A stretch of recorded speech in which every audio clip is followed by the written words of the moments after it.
Namaskar. China going to induct Gorkhas into their army. Nepals importance for India. यहाँ आपको दो लाइनें दिख रही है, जहाँ पहला लाइन कह रहा है कि गोरखा चाइनीज़ आर्मी में इंडक्ट हो सकते हैं और दूसरा नेपाल का भारत के लिए क्या इम्पोर्टेंस है। दोस्तों, आपने भारतीय सेना के बारे में जितना भी सुना है उसमें आपने गोरखा रेजिमेंट के बारे में ज़रूर सुना होगा। क्यों? क्योंकि गोरखा रेजिमेंट का इतिहास और उनका इम्पोर्टेंस इतना ज़्यादा है कि विदाउट गोरखा रेजिमेंट भारतीय सेना थोड़ी अधूरी लगती है। हमारे पहले फील्ड मार्शल सैम मानेकशॉ ने भी कहा था, अगर कोई इंसान कहता है कि उसे डर नहीं लगता तो या तो फिर वो झूठ कह रहा है या वो गोरखा होगा।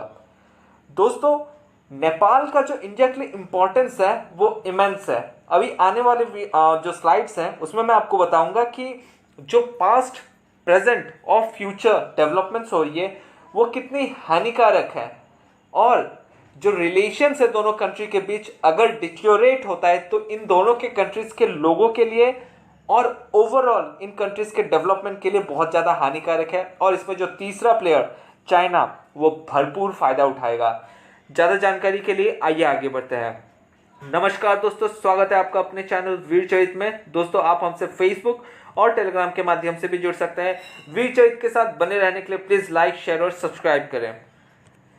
आपको इस डायग्राम के माध्यम से मैं इंडिया और उसके नेबरहुड्स के बारे में थोड़ा बताना चाहूँगा। यहाँ आपको हमारा महान भारत दिख रहा है, उसी के साथ बॉर्डर शेयर करता हुआ पाकिस्तान, नेपाल, भूटान, बांग्लादेश, यहाँ श्रीलंका और चाइना एंड म्यांमार। दोस्तों, इंडिया का मैं अगर आपको पूछूं कि अच्छा रिलेशंस इस समय किसके साथ है, पाकिस्तान के साथ ऑब्वियसली नो, चाइना के साथ ऑब्वियसली नो। अब बचा कौन? नेपाल, भूटान, बांग्लादेश, म्यांमार और श्रीलंका भी। अब सिर्फ लैंड बाउंड्री को कंसिडर करते हैं तो कितने कंट्रीज बचे हमारे पास? 4 कंट्रीज। लेकिन अभी न्यूज़ में आप बहुत देख रहे होंगे कि नेपाल के साथ हमारा जो रिलेशन है वो थोड़ा सा डगमगा रहा है। और ये क्यों? बस एक छोटे से लैंड के हिस्से के लिए, उसके बारे में भी आपको बताऊंगा। इंडिया सुपर पावर बनने का सपना देखता है। हमने भी बहुत बार सोचा है कि हमारा देश सुपर पावर बनेगा, और ये बहुत अच्छी बात है क्योंकि इंडिया में वो कैपेसिटी है, वो ज़ील और एंथुसियाज्म भी है कि हमें सुपर पावर बनना चाहिए। लेकिन अगर हमारे जो नेबरहुड है, राइट, हमारे साथ जो जुड़े हुए हैं, उनके साथ अगर हमारे रिलेशन अच्छा नहीं है तो हम ये कैसे एक्सपेक्ट कर सकते कि हम पूरे दुनिया में एक सुपर पावर बनेंगे जब हमारे अपने रीजन में ही शांति ना हो। अभी हम देख सकते हैं हमारे जो वेस्टर्न फ्रंट है और नॉर्दर्न फ्रंट है, वहाँ पाकिस्तान के साथ हमारा रिलेशन खराब रहा है और आगे भी खराब ही होता दिख रहा है। चाइना के साथ अभी जो रिसेंट डेवलपमेंट्स हो रही है, वो लद्दाख में इंट्रूड कर रहे हैं, सिक्किम में स्किर्मिसेस चल रही है। तो नॉर्थ से लेके नॉर्थ ईस्ट तक वहाँ पे चाइना के साथ भी हमारा रिलेशन बहुत ख़राब है। जो मेजर दो बाउंड्री शेयरर हैं उनके साथ हमारा रिलेशन ख़राब ही है। अब भूटान और बांग्लादेश, इनके साथ हमारा रिलेशन और म्यांमार के साथ भी बहुत अच्छा है। लेकिन नेपाल, जो कि हमारा ट्रेडिशनल पार्टनर रहा है, कल्चरली, रिलीजियस, हर तरीके से दोनों कंट्रीज़ बहुत ज़्यादा सिमिलर है। इसके साथ जो हमारा बॉर्डर डिस्प्यूट सामने आया है वो बहुत छोटा था, मिनिस्क्यूल था, बट हमने और हमारे मीडिया ने इसे बहुत बढ़ाया चढ़ाया, और इसमें जो तीसरा पार्टी चाइना बहुत ज़्यादा इसमें मदद लेगा। अब आपको मैं अमेरिका के मैप का एग्जांपल देना चाहूँगा। अमेरिका वर्ल्ड का राइट नाउ सुपर पावर है, और उसका अगर बॉर्डर लाइन देखें, यहाँ कनाडा, उसके बाद अमेरिका, फिर नीचे मैक्सिको। दोस्तों, छोटी मोटी जो डिफरेंसेस होती है वो ज़रूर होती रहती है कंट्रीज़ के बीच। जैसे डोनाल्ड ट्रंप जब आए तो उन्होंने बोला कि इलीगल इमिग्रेशन को रोकने के लिए वो वॉल बनाना चाहते हैं, बट जो ये 50 डिग्री पैरेलल लाइन इसे बोलते हैं, कनाडा और यूएसए के बीच का जो बॉर्डर लाइन है वो वर्ल्ड का सबसे पीसफुल लाइन है।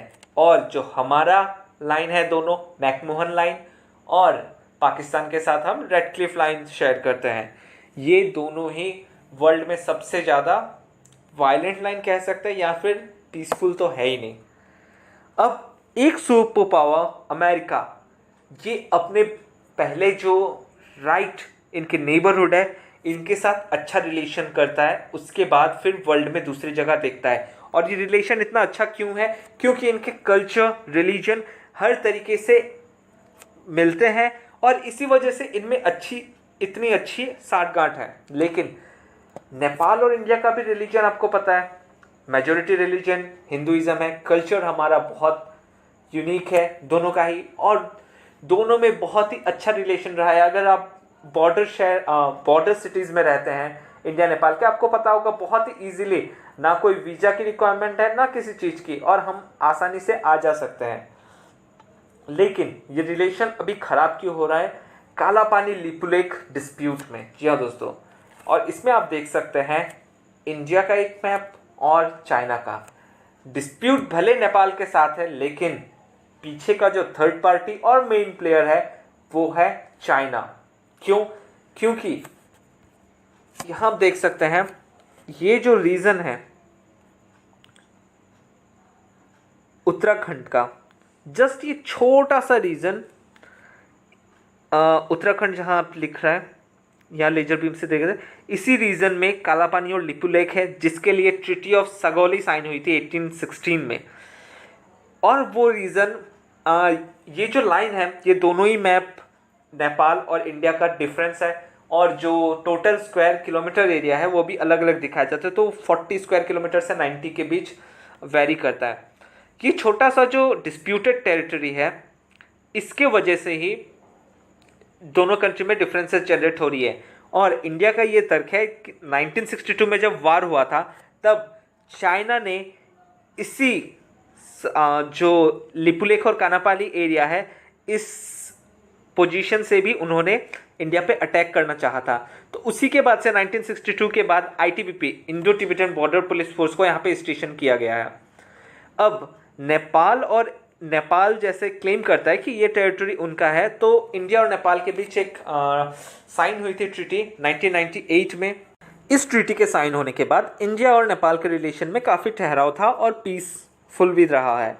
लेकिन फिर आता है 2015, जब चाइना और इंडिया एक ट्रीटी साइन करता है इस लिपुलेख पास को लेके, जहाँ पे जो हमारे पिलग्रिम्स है वो मानसरोवर जाते हैं मानसरोवर की यात्रा के लिए। तो वहाँ इन दो कंट्री ने एक एग्रीमेंट साइन कर लिया था, लेकिन इसमें नेपाल को कंसिडर नहीं किया गया। तो नेपाल को यहाँ पे एक मेजर उन्होंने अपना शिकायत दर्ज कराई, लेकिन उनकी शिकायत सुनी नहीं गई।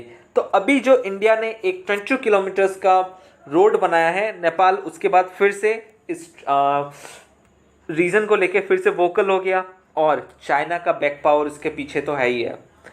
अब दोस्तों, बांग्लादेश के साथ आपको पता होगा हमारे बहुत से बॉर्डर डिस्प्यूट्स थे, और नरेंद्र मोदी गवर्नमेंट जब आई थी 2014 के एंड में और 2015 के शुरुआत में, तब ये जो अभी भी बॉर्डर डिस्प्यूट्स थे, कुछ गांव थे, तो दोनों कंट्रीज ने एक्सचेंज कर लिया था और बहुत ही प्यार से दोनों कंट्री ने सेटल कर लिया था।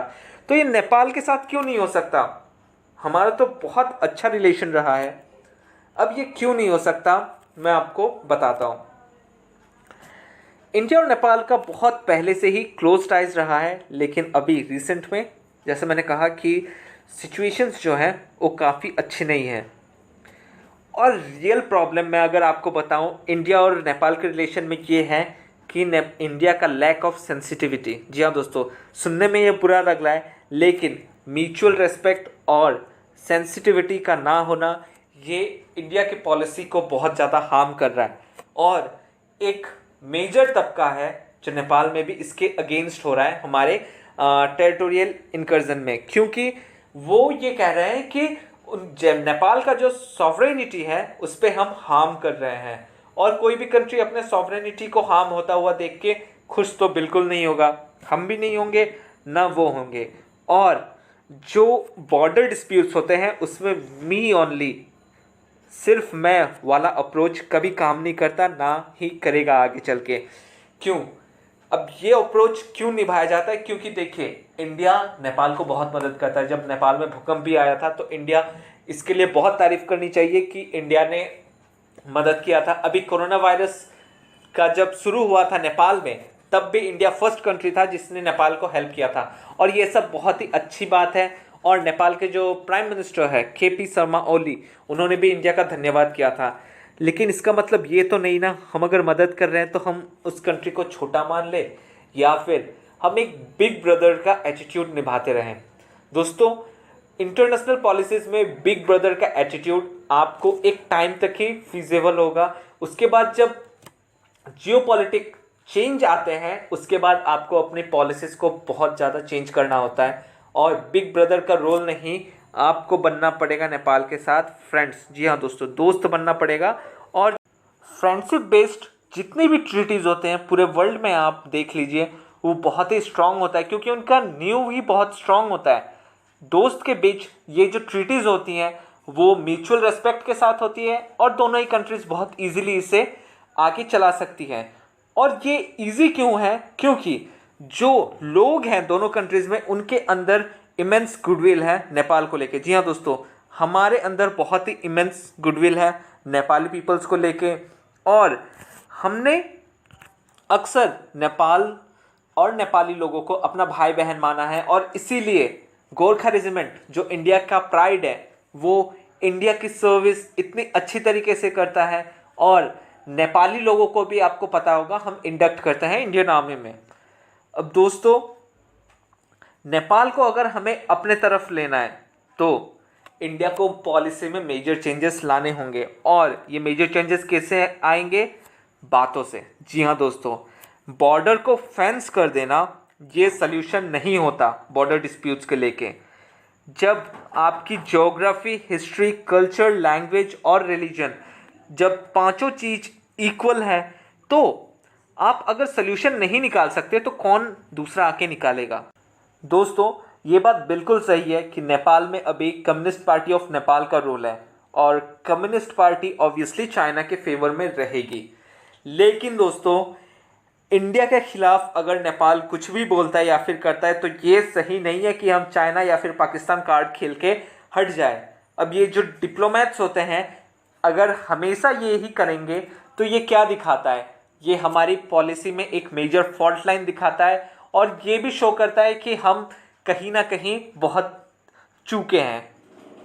अब ये मैप आप देख सकते हैं, हम दो कंट्रीज़ के लोग अगर ऐसे ही बीच में हल्ला करते रह जाए तो शी जिनपिंग जैसे कि वो शैंपेन दिखा रहे हैं और यहाँ पे आप देख सकते हैं long live Nepal China friendship. जी हाँ दोस्तों, आपको पता होगा 2017 में पहली बार सागर माथा फ्रेंडशिप। जी हाँ दोस्तों, माउंट एवरेस्ट को नेपाल में सागर माथा कहते हैं, वही सागर माथा माउंट एवरेस्ट जिसे चाइना ने अपना टेरिटरी क्लेम कर दिया था। इसके बारे में मैंने वीडियो बनाया, आप देख सकते हैं।